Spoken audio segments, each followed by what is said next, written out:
kutoka kaburini. Ni saa ya kukomboa uhai wangu kutoka kaburini. Bwana Yesu asifiwe. Na kitabu chetu cha kukumbukwa kwenye hili somo ni ile Zaburi 103 na ule mstari wa 3 hadi wa 4.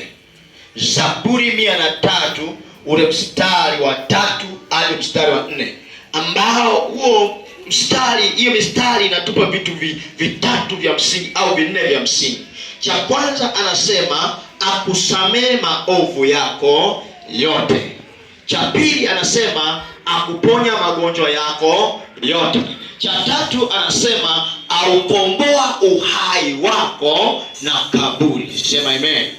Lakini cha nne anasema nami nitarejesha ujana wako kama tai.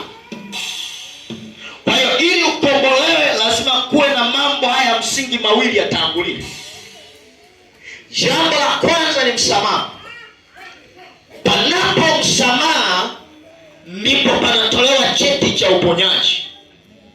Panapotoka cheti cha uponyaji ndipo kinatoka cheti cha ukombozi. Sema amen. Na tuliligawa hili somo katika vipengele vikuu vitatu. Kipengele cha kwanza tukasema kwamba shetani anapokamata nafsi au uhai wa mtu anaupeleka wapi? Kaburini. Kipengele cha pili ambacho tulimalizia jana, ambacho kinasema shetani anapokamata uhai wa mtu au nafsi ya mtu anaipeleka kwenye shimo. Na tulijifunza kwa habari ya mtu mmoja anaitwa Yeremia au Yeremia, kwenye ile Yeremia 38 ule mstari wa 6 mpaka wa 13.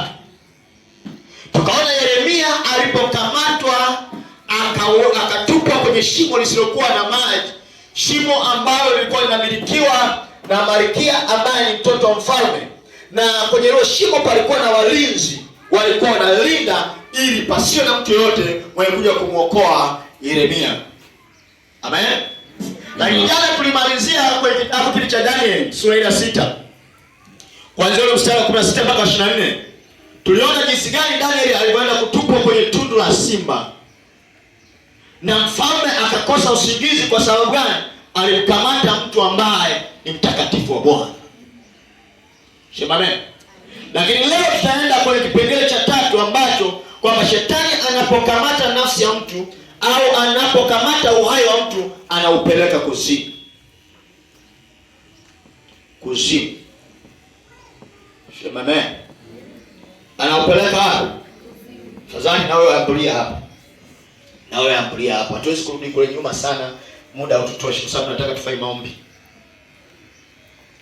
Wapi? Kuzimu. Kwa shetani anapoka, ndio maana na watu wanakwambia naota ndoto sijui niko wapi, sijui niko kwenye mji ambao hata ueleweki. Kuzimu. Kuzimu imepambwa sana. Kuzimu inavutia ili watu wapate kwenda kuzimu. Haleluya. Ina mkono wako mmoja hivi. Sema Roho Mtakatifu. Roho Mtakatifu, naomba unisaidie. naomba unisaidie Siku ya leo. Siku ya leo. Kipengele hiki nikielewe. Yawezekana